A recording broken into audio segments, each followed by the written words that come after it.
The morning light slants through my kitchen window, casting long shadows across the breakfast nook of my modest Oregon apartment. I pour coffee into my favorite mug, the one with a tiny chip on the rim that I can't bring myself to replace. The familiar aroma wraps around me like a security blanket as I sort through the pile of paperbacks I'll bring to my shift at the bookstore. My phone buzzes against the counter. Once. Twice. A message notification lights up the screen. Mrs. Langford. I frown, my hand hovering over the device. My old neighbor from Seattle hasn't contacted me since. Well, since everything fell apart. The text preview stops my breath mid-inhale. I can't believe what your family is doing, if you're still alive. My finger trembles as I tap the message. A video attachment loads, the thumbnail showing the familiar stone facade of St. Daniel's Church where I attended Sunday school, where my sister Camille got married, where a grandmother's funeral service was held. The first frame freezes my blood. Someone has propped my graduation photo near the pulpit, surrounded by white lilies. The same photo that used to sit on my father's desk at Martin Transportation Headquarters before they stripped my name from the company letterhead. I press play. The camera pans across the church interior. Rows of empty pews wait expectantly, while two volunteers drape black fabric over the altar rail. My mother stands to the side, dabbing her eyes with a handkerchief as she instructs them on the proper placement of flower arrangements. Then my father's voice fills the frame, reading from a piece of paper clutched in his manicured hands. We gather to remember our beloved daughter Celia, taken from us far too soon in a tragic accident abroad. The phone slips from my fingers, clattering against the counter. I catch it before it falls, my throat closing around a hysterical laugh. An accident abroad? I haven't left Oregon in 4 years. Not since that rainy night when they forced me to pack my life into my old Honda Civic and drive away from everything I'd ever known. The memory slams into me with brutal clarity. The boardroom with its polished mahogany table, the stack of financial reports showing $96,000 missing from company accounts. My sister Camille's perfectly painted lips pressed into a thin line as she refused to meet my eyes. The weight of accusations hanging in the air like poison gas. My father's voice, cold and practical. Better to sacrifice one daughter than lose everything. I'd driven south through the downpour, watching Seattle's lights fade in my rearview mirror. Found this small town, this quiet apartment, this job at Hartwell Books where nobody knew my name or my shame. Deleted my social media, changed my phone number, let myself disappear. But this is different. My hands shake as I remember trying to access my old email account last year. The error message flashing across the screen. Account suspended, user deceased. I'd gone digging then, searching public records with growing horror. Found the death certificate with my name on it, signed by my parents. Cause of death: motorcycle accident in Austria. A country I've never visited. The video plays on. The camera wobbles, then steadies on my sister Camille directing the church ladies with rehearsed grief, her diamond tennis bracelet catching the light as she gestures. The same bracelet she wore the day she stood silent, while they accused me of stealing the money she'd embezzled. I tap the screen, freezing her face mid-instruction. Study the satisfied curl of her lips, the calculated performance of mourning. My fingers find the manila folder hidden behind my cookbooks. The one where I've been collecting evidence, bank statements, company documents, newspaper clippings, proof that I'm still here, still breathing, still fighting. They didn't just disown me. They didn't just exile me. They legally erased me. The morning sunlight suddenly feels cold against my skin as I stare at my sister's frozen image. Have you ever felt erased by the people who should love you most? What would you do if your family declared you dead while you were still breathing?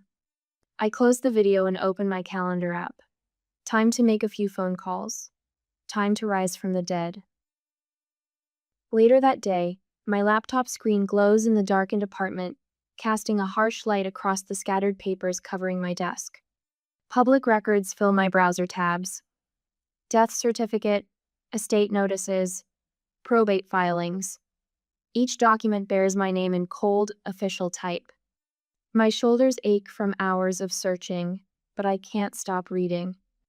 The wall calendar beside my desk shows dates circled in red ink, a timeline of my erasure growing clearer with each discovery. 3 months after I left Seattle, my email account suspended. 6 months, my phone number reassigned. 1 year, death certificate filed. 18 months, estate proceedings initiated. My fingers hover over my phone, Aunt Marla's number displayed on the screen. She always made the best apple pies and brought me chicken soup when I had the flu in college. Surely she would want to know the truth. My thumb presses call before I can second guess myself. 1 ring. 2 rings. Hello? Her familiar voice brings tears to my eyes. Aunt Marla, it's Celia. The line goes dead. I stare at the phone, my hand trembling. The rejection burns deeper than I expected. A message notification pops up, my cousin Josh responding to my email from yesterday. Everyone said you died years ago. There was even a memorial. I went. Below his words, a photo attachment. My finger shakes as I tap to open it. The image loads. Our extended family gathered in black clothes, my smiling graduation photo displayed on an easel draped with white flowers. Uncle Robert dabbed his eyes with a handkerchief. Mom clutching Dad's arm, Camille accepting hugs from sobbing relatives. My stomach turns. They've done this before. The business registry website loads slowly, each second stretching like taffy. I scan through document after document until, there, my throat closes. My 22% ownership stake in Martin Transportation transferred to Camille exactly 6 months after my death. The date burns into my vision. The 15th of March, 2021. Another tab holds my grandparents' trust fund documentation. The words blur, then snap into focus. Ownership managed by parents until beneficiary reaches age 30. I'm 35 now. 5 years of dividends, gone. Numbers march across my screen. Quarterly payments, stock splits, profit sharing, $140,000 paid to Camille since the transfer. The cost of her new house in Madison Park. Her destination wedding in Maui. My inheritance is funding her perfect life while I ring up paperbacks for minimum wage. I collected all the documents and waited for morning to come. I will not sit and watch them treat me as dead forever. The next morning, the civil attorney's office in Portland smells like leather and lemon furniture polish. Papers spread across his mahogany desk. My passport with recent stamps, tax returns showing steady employment, pay stubs from Hartwell Books, bank statements proving I'm alive and functioning in society. This is extraordinary. His wire-rimmed glasses catch the afternoon light as he examines each document. Fraud, forgery, and financial abuse clearly documented. He looks up, eyes sharp with professional outrage. We'll file to revoke the death certificate immediately. The sun has set by the time I climb the stairs to my apartment. A white envelope lies on the welcome mat. No return address. Inside, heavy cream paper bordered in black. In loving memory of Celia Ann Martin. Memorial service this Sunday, 10 a.m., St. Daniel's Church, Seattle. I walk to my bedroom mirror, holding the invitation against my black dress. The reflection shows a woman I barely recognize. Stronger, steadier, ready. My hands smooth the fabric as I imagine their faces when I walk through those church doors. The briefcase by my bed holds every scrap of evidence, organized chronologically. Bank records proving the original embezzlement. Transfer documents showing how they stole my inheritance. Proof that I never left the country, never owned a motorcycle, never died in an accident. I call my attorney immediately. You've built an airtight case.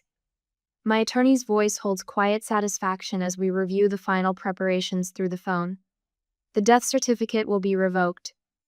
The asset transfers were invalidated. They'll face serious consequences. My voice comes out stronger than I expect. I'm not just going to file paperwork, I'm going to face them. The next morning, in his office, he helps me prepare additional documents, sticky notes, marking signature lines. Maximum impact, he says, but everything is completely legal. I practice my words in front of the mirror each night, watching my voice grow more confident, my spine straighter.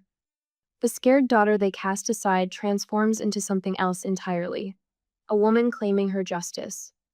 Now, justice leads me back to the place where silence once lived. The Seattle skyline appears through my windshield, familiar spires against gray clouds. St. Daniel's church spire rises above the trees, its bell tower where I used to watch sunsets as a teenager. My hands tremble on the steering wheel despite my white-knuckled grip. Would you have the courage to walk into your own funeral? To face the family that tried to erase you? What would you say to people mourning someone who isn't even dead? The church parking lot fills with expensive cars. My old life, parked in neat rows. I went to the hotel straight from the airport to rest and prepare for the D-Day. The Sheraton's bathroom mirror reflects a woman I barely recognize. My fingertips trace the outline of my face, searching for familiar angles beneath the careful makeup. Behind me, the hotel bed disappears under a scatter of documents, financial records, social media screenshots, newspaper clippings, evidence of a life I'm supposed to have left behind. A Seattle Times article catches my eye on a smell desk next to the bed. Martin Transportation expands West Coast operations. The photo shows my father cutting a ribbon, Camille beaming at his side. Her diamond tennis bracelet glints in the flash of cameras, the same one she wore the day she watched them exile me. My phone buzzes. Instagram notification. Another photo of Camille living her best life, stepping out of a new Mercedes, shopping bags hanging from both arms. The caption reads, "Retail therapy, blessed." The comments overflow with heart emojis from our old social circle. None of them questioning how a mid-level marketing manager affords a lifestyle that would strain a CEO's salary. The stack of emails makes my stomach clench. Formal discussions between family members about Celia's estate. Legal documents transferring my grandfather's trust fund. Dividend statements showing payments to accounts I never controlled. Below them all, the Civic Leadership Award presented to my parents last month for exemplary family values in business. A knock at the door of my hotel room stops my bitter laugh. I check the peephole, then unlock the deadbolt. Marcus Chen slips inside, his accounting department badge still clipped to his belt. 10 years as Martin Transportation's lead auditor have added silver to his temples, but his eyes still hold the same sharp intelligence. Jesus Christ, Celia. He stands frozen, briefcase dangling from nerveless fingers. When you called, I thought someone was playing a sick joke. Good to see you too, Marcus. I gesture toward the desk chair. Coffee? He shakes his head, still staring. 4 years, they told us you died in a motorcycle crash. There was a memorial and everything. Technically, there were 2 memorials. I pour coffee anyway, needing the familiar ritual. Tomorrow makes 3. Marcus sets his briefcase on the desk with careful precision. The latches click open like gunshots in the quiet room. I brought what you asked for. Internal audit records, transaction histories, everything from the quarter when. He pauses. When you left. When they forced me out. I correct gently. The papers he spreads across the desk tell the story in cold numbers. Money siphoned through shadow accounts. Camille's fingerprints all over the transfers she blamed on me. I'll testify, Marcus says suddenly. About the embezzlement accusations. About all of it. The coffee scalds my throat. Memory flashes. 12-year-old Camille crying in the school bathroom, mascara streaking her cheeks. 8th grade girls can be cruel. I had stood between her and those bullies, small fists clenched. Nobody hurts my sister. My reflection watches me set down the cup. The woman in the mirror looks composed, professional. Only I can see the irony twisting her mouth. I touch the small gold brooch pinned to my lapel, delicate leaves surrounding a single pearl. Grandmother's voice echoes across years. Truth needs courage, sweet girl. More than love sometimes. Later that night, the journal on my nightstand holds weeks of preparation. Pages of scenarios mapped out, responses practiced, contingencies planned. Tear stains blur some of the ink. Not from grief, I finished grieving the family I thought I had. These tears fell as I wrote about what family should mean, about the difference between blood and loyalty, about justice being more vital than reconciliation. My hands steady as I sort documents into the presentation folder. Clear plastic sleeves protect each piece of evidence. My own death certificate, financial transfers, trust fund paperwork. Everything organized with surgical precision. The D-Day has finally come. The black sheath dress hanging in the closet fits perfectly, projecting authority without flash. I stand before the mirror, practicing my opening lines. Not for drama, for impact. The folder balances in my palm like a shield. The phone rings. Lisa's name lights up the screen, my lifeline back in Oregon. I'm 5 minutes from starting my shift, she says without preamble. Just wanted to say I'm here if you need me. And Celia? Make them remember why they were afraid enough of you to do this. The recording device tests properly, tucked discreetly in my purse. Everything prepared, everything in place. Just a final reconnaissance to complete. I leave the hotel, heading to the church. St. Daniel's Church looks smaller than I remember. Shadows stretching across its brick facade in the Saturday evening light.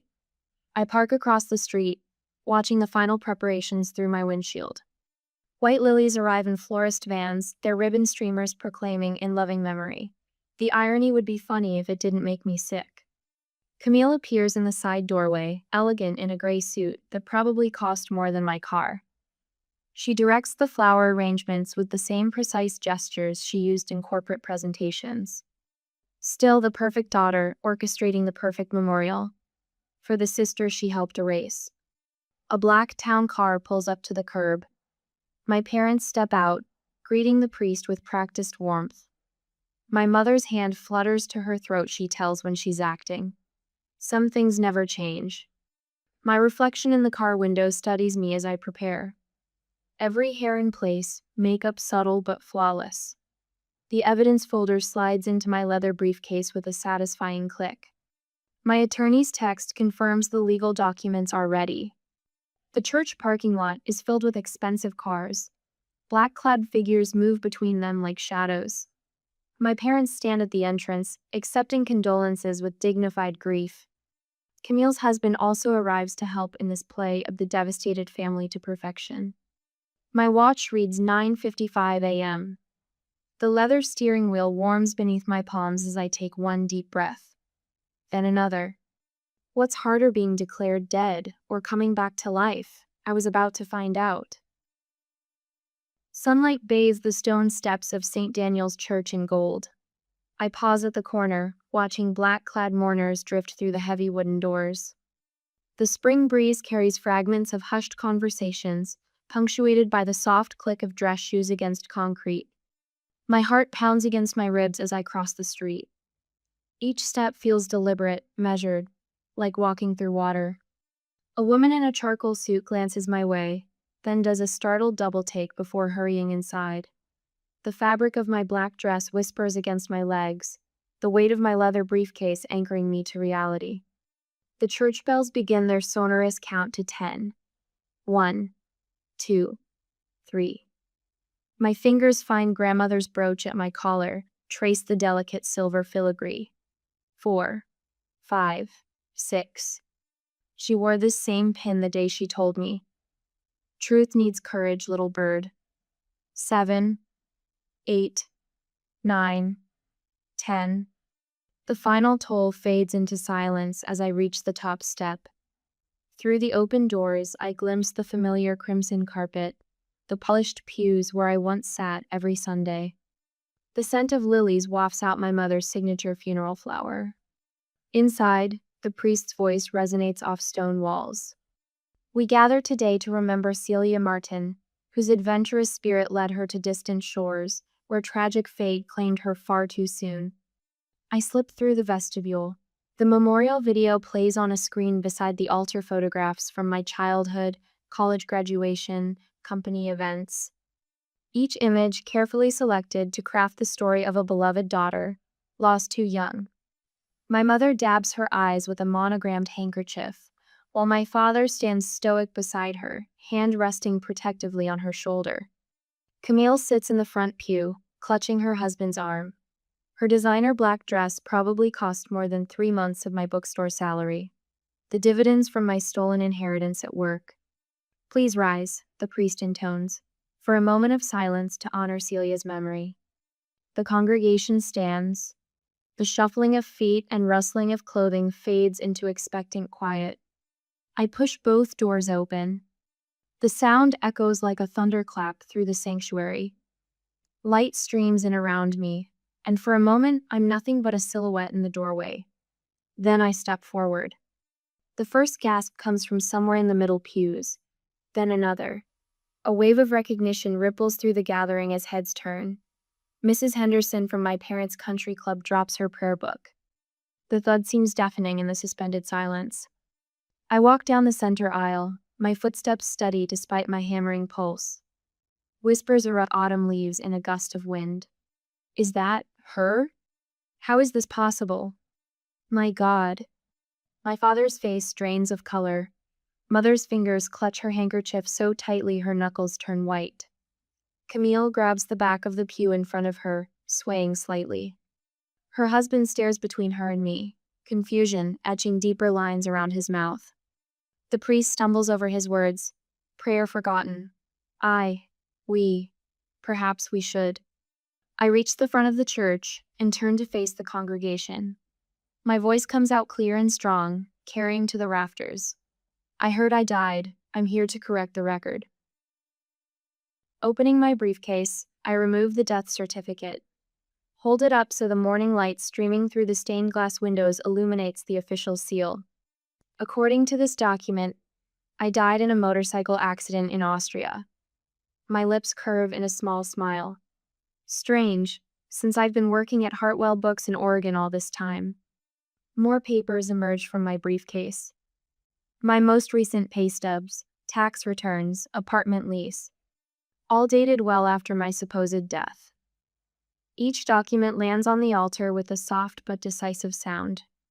But the most interesting paperwork shows what happened to my 22% ownership of Martin Transportation after I died. My father steps forward, hand outstretched. Celia, darling, you're clearly unwell. Let's discuss this privately. The transfer documents show everything going to Camille 6 months after my death certificate was filed. I meet my sister's wide eyes. Along with the dividends, $140,000 worth, to be exact. That ivory silk at your wedding looked lovely, by the way. I saw the photos online. Mother sinks into a pew, pressing her handkerchief to her forehead. Someone call an ambulance, my daughter needs help. I'm perfectly healthy, Mother. Unlike my email account, which apparently died before I did, or my social media profiles, which vanished around the same time. Almost like someone was systematically erasing me. Camille's perfect mask finally cracks. You abandoned us first. You threatened to destroy everything. By asking about the missing money? The money you embezzled before framing me? I turn back to the congregation. Several people have phones raised, recording. Perfect. I didn't die. They declared me dead to steal my inheritance, and I can prove it. My father lunges for the briefcase. Papers scatter across the altar like rectangular snowflakes. A collective gasp rises from the pews. I stand very still, watching documents flutter to the floor. The truth can't be contained now, not with dozens of witnesses, not with phones capturing every moment. A small smile tugs at my lips as my father realizes the same thing. He straightens his tie, trying to reclaim his dignity, but his hands shake. This is a family matter. Family? The word tastes bitter on my tongue. Family doesn't forge death certificates. Family doesn't steal inheritances. Family doesn't try to erase someone's entire existence. I meet the eyes of the congregation. Faces I've known since childhood stare back, horror and understanding dawning in equal measure. What would you do if the people who should love you most betrayed you so completely? Would you let them bury you in silence, or would you rise from the dead to demand justice? The silence that follows feels holy in its weight. Papers scatter across the marble floor like autumn leaves, my evidence dancing through shafts of morning light. A wave of motion ripples through the pews as half the congregation surges toward the exits, their heels clicking against stone, while others lean forward. A phone's raised to capture the moment my father loses control of his carefully constructed narrative. Our daughter is unwell. His voice cracks on the last word as he grips the podium. She needs help. Mother collapses into the front pew, dabbing her eyes with an embroidered handkerchief. Someone please help her, she wails, but her performance falls flat. The congregation has already witnessed too much truth to be swayed by theatrics. Through the chaos, I catch Camille tugging her husband toward a side door, her perfectly styled hair coming loose as she stumbles in her designer heels. The look in her eyes mirrors that night 4 years ago, fear of exposure trumping any familial bond. I drop to one knee, gathering the scattered documents with deliberate calm. My hands should shake, but they move with surgical precision. A lifetime of controlling my emotions serves me well now. I am perfectly well. My voice carries through the sanctuary without effort, filling the sacred space that once welcomed our family every Sunday. I hold up my passport, then a recent photograph. In fact, I'm very much alive. The congregants who remained press closer, abandoning any pretense of proper church behavior. Several phones record my every move. Let them. The truth deserves witnesses. They declared me dead to steal my inheritance. I face the congregation directly, meeting their wide eyes. The death certificate says I died in a motorcycle accident in Austria. Strange, since I've been working at a bookstore in Oregon this whole time. Father lurches forward. Sweetheart, please let's discuss this privately. Like we discussed the missing money privately? The words taste sharp on my tongue. Like we discussed how Camille's embezzlement would ruin the family name. A collective gasp ripples through the church. Near the back, Mr. Patterson, our longtime company accountant, pales visibly. He would know exactly how the numbers were manipulated. Mother abandons her fainting couch pose, genuine panic replacing her manufactured distress. Richard, do something! But Father's authority dissolves as his business associates whisper among themselves, years of carefully curated respect crumbling in real time. Several church board members huddle near the altar, their disapproving faces saying everything their polite upbringing won't let them voice. Celia? A wavering voice breaks through the tension. My childhood Sunday school teacher steps forward, her lined face etched with concern. We mourned you. They told us we sent flowers to Austria. I know, Mrs. Reynolds. My voice softens. They lied to everyone. The heavy oak doors swing wide. My attorney enters, briefcase in hand, his measured footsteps echoing through the chaos. Right on schedule. The congregants part before him like the Red Sea. I have here, he announces, lifting a thick manila envelope, a motion to revoke the fraudulent death certificate. Additionally, we're filing criminal charges for identity theft, financial fraud, and misappropriation of assets. Camille freezes halfway to the exit. You can't prove anything. I meet my sister's gaze. The trust fund grandmother left me. The company shares transferred after my death. The dividends you've collected. Did you really think I wouldn't find out? You abandoned the family first. Camille's voice rises shrilly. When you threatened to expose the missing money? I cut her off. The embezzlement you pinned on me? My voice remains steady, but my grandmother's brooch burns against my collarbone. I didn't abandon anyone. I was forced out for questioning the corruption. A church board member rises, his granite face carved with decades of moral certainty. Martin, Eleanor, what have you done?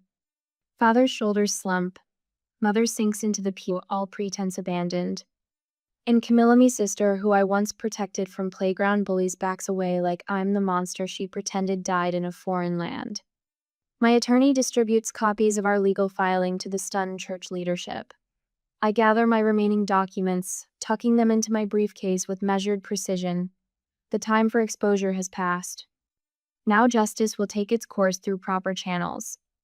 I turn to face my family one last time. You didn't just disown me, you tried to erase me completely. The words emerge not in anger, but as simple truth.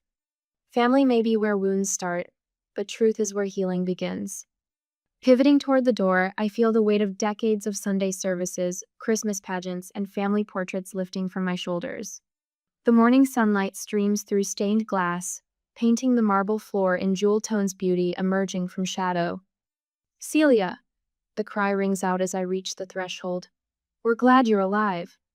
I don't turn to see who spoke. Their words float in the air like a benediction as I step into the sunlight, my attorney a solid presence beside me. Already I can hear phones chiming with notifications as video of the confrontation spreads through social media, truth expanding in ever-widening circles. My heels click against weathered stone steps as Seattle's autumn breeze catches my hair. The same wind that once carried me into exile now lifts me towards something new. The questions that haunted my solitary nights have transformed. What rises from the ashes of a family's betrayal, justice, or bitterness? When is forgiveness less healing than a clean break? What blossoms in the space where blood ties once bound? The answers will come. But for now, my truth stands in the morning light, undimmed by any shadow. Sometimes the dead do rise, and sometimes resurrection requires leaving the tomb empty behind you. And when you walk away from the grave, sometimes you find yourself in a new kind of sanctuary. 6 months have passed, and I got back to my usual life, alive both physically and mentally. The morning sunlight streams through the tall windows of Truth Bookshop, painting golden stripes across leather-bound spines in the new rare book section. I pause between the shelves, running my fingers along a first edition Hemingway. The gentle chime of the doorbell draws my attention to the front, where a delivery man stands with a thick manila envelope. Signature required, Miss Martin. The words still catch in my throat sometimes. 6 months ago, I was legally dead. Now my name rings out in broad daylight, acknowledged. Real, alive. I sign for the package and carry it to my office in the back. The morning quiet settles around me as I slice open the envelope. Black and white newsprint spills onto my desk, another article about the Martin transportation scandal. My father's face stares up from the page, tight-lipped and gray as he exits the courthouse. The headline reads, Family Business Under Investigation. Identity Fraud Scheme Exposed.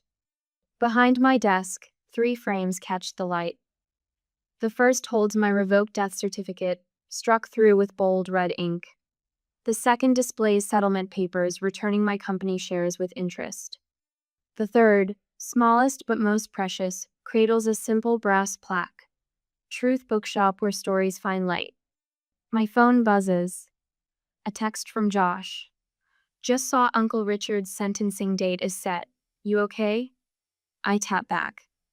Better than okay. The community center called yesterday, asking me to lead another workshop on financial literacy for seniors. Last month's session brought tears to my eyes. 4 different people stood up to share stories of family betrayal, of children or siblings who tried to strip away their autonomy through forged documents and false claims of incompetence. You gave us courage, one woman whispered afterward, squeezing my hand. If you could stand up in that church and reclaim your life, maybe we can too. My journal sits open on the desk, today's entry half finished. The pages chronicle my journey from that first shocking video of my memorial service to this moment of hard-won peace. Letters from strangers who've faced their own battles fill a drawer beneath, each one a reminder that truth creates ripples we can't predict. The bell chimes again. I look up to see Aunt Marla in the doorway, her silver hair caught in morning light. 6 months ago, she thought I was dead.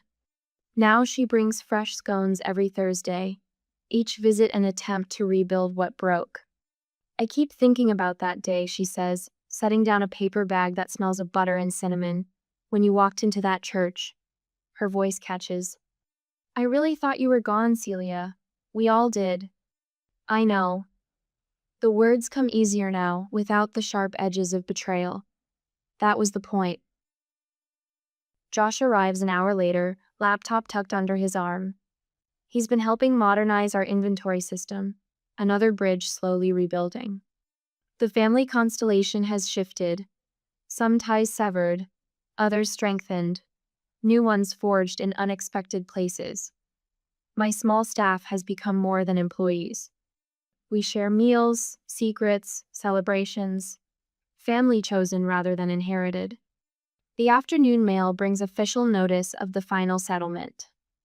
I've already decided where part of it will go, a scholarship fund for students who've overcome family adversity. The Truth Seekers Grant. My grandmother would have liked that. I pour my afternoon coffee into the same chipped mug I used the morning everything changed. The familiar aroma wraps around me, but the trembling hands that once held it have steadied. My phone buzzes with good news now. Workshop confirmations, rare book acquisitions, messages from the growing network of people working to strengthen identity protection laws. The brooch that once belonged to my grandmother gleams in its shadow box on the wall, words etched beneath in simple script. Truth needs courage. Customers often ask about it, and about the framed documents beside it. I tell them the story, not because I need to, but because truth creates light for others to follow. When the shop closes, I drive to the cemetery where my grandmother rests.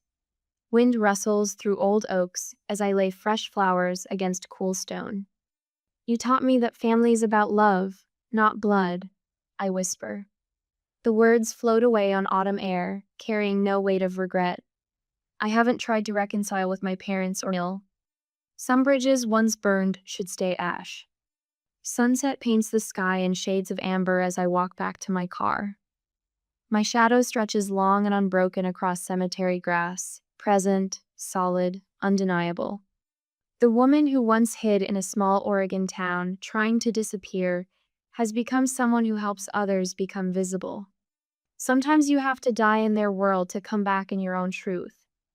Not all betrayal deserves forgiveness.